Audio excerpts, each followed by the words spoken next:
Hello ഗീസ്, ഇന്ന് എൻ്റെ അനിയൻ്റെ ബർത്ത്ഡേ ആണ്. അപ്പോൾ നമുക്ക് അവനൊരു സർപ്രൈസ് കൊടുക്കാം. അങ്ങനെ അവന് കേക്ക് വാങ്ങിക്കാൻ വേണ്ടിയിട്ട് ഞാനും അമ്മയും ചേനും അടുത്തുള്ളൊരു കേക്ക് ബ്ലിസ് എന്ന് പറയുന്ന ഷോപ്പിലോട്ട് കേക്ക് വാങ്ങിക്കാൻ പോയി. സത്യം പറഞ്ഞാൽ അവൻ അറിഞ്ഞൂടാ ഗീസ്. ഞാനും രണ്ട് അനിയന്മാരും കൂടെ നമുക്കൊന്ന് പുറത്തോട്ട് പോകാമെന്ന് പറഞ്ഞ് മാളിൽ പോകാമെന്ന് പറഞ്ഞാണ് ഞാൻ അവനെ കൊണ്ടുപോകണം. പക്ഷേ അവിടെ അമ്മയും ചേട്ടനും കുഞ്ഞമ്മയും എല്ലാവരും എൻ്റെ ഫ്രണ്ടും എല്ലാവരും ഉണ്ടെന്ന് അവ അറിയില്ല. അങ്ങനെ കേക്കൊക്കെ വാങ്ങിച്ച് അവരെല്ലാം ഞാൻ കൊണ്ടാക്കിയിട്ട് അവന്മാരെയും വിളിച്ചുകൊണ്ട് ഞാൻ മുകളിലോട്ട് എത്തി കേസ്. പക്ഷെ അവൻ പ്രതീക്ഷയല്ല. ഇപ്പം അവരെയൊക്കെ കാണുമ്പോൾ അവൻ കരയണോ സംസാരിക്കണോ ഒന്നും അവൻ അറിഞ്ഞിട്ടുണ്ട് കേസ്. അവൻ നല്ല സർപ്രൈസായി എല്ലാവരും.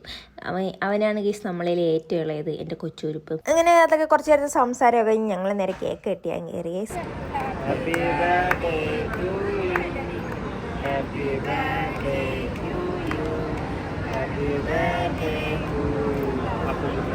അങ്ങനെ കേക്ക് കട്ട് ചെയ്ത് എല്ലാവരും അതിൽ കേക്കൊക്കെ വെച്ച് കൊടുത്തതിന് ശേഷം അവനൊരു ഗിഫ്റ്റ് ഉണ്ട് കേസ്. അത് എൻ്റെ ഫ്രണ്ട് അവന് വാങ്ങിക്കൊടുക്കുന്നത്. കുറേ നാളുകൊണ്ട് അവൻ അത് പറയണത്. അതൊരു RC കാർ പോലത്തെ ഒരു സാധനം തന്നെ. അങ്ങനെ അതൊക്കെ വാങ്ങിച്ചതാ കൊടുക്കുകയാണ്. അങ്ങനെ കൊടുത്തപ്പോഴത്തേക്കും അവൻ്റെ മുഖത്തുള്ള ചിരി കണ്ട കേസ്, കണ്ട അവൻ്റെ ക്യൂട്ട്നെസ് കണ്ടോ. അതൊക്കെ കഴിഞ്ഞാൽ അത് നമ്മൾ നേരെ വാഷ്റൂമിലോട്ട് പോയി. കാരണം ഈ കേക്കെല്ലാം കഴുകി കളയണേ കയ്യിൽ നിന്ന്.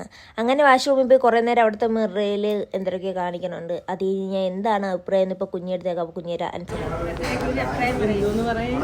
സന്തോഷം. ഇത് മറ്റേ നമ്മക്കെന്തിരി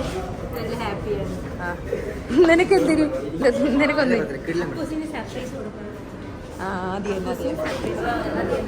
ഞങ്ങളെല്ലാവരും കൂടിയിട്ട് അവിടെ നിന്ന് റോക്ക് റോളർ ഓട്ടിച്ച് കുറേ നേരം അതൊക്കെ ഓട്ടിച്ച് കളിച്ച് കേസ്. അവന്മാർ ഓട്ടിച്ചതിന് ശേഷം എനിക്കത് ഓട്ടിക്കാനുള്ള തൊരയുണ്ടേ. പിന്നെ ഞാനും അത് ഓട്ടിച്ച് കുറേ നേരം അവിടെ നിന്ന് ഇതും വെച്ചുകൊണ്ടായിരുന്നു കളി കേസ്. അങ്ങനെ നമ്മൾ അങ്ങോട്ടും ഇങ്ങോട്ടും കൂടെ അത് ഓട്ടിച്ച് പിന്നെ അതൊക്കെ കഴിഞ്ഞ് ഞങ്ങൾ നേരെ വീട്ടിലോട്ട് പോയി ഗൈസ്. അപ്പോൾ ഈ വീഡിയോ ഇത്രയേ ഉള്ളൂ. പുതിയൊരു വീഡിയോ ആയിട്ട് കാണുന്നവരെ ബൈ ബൈ.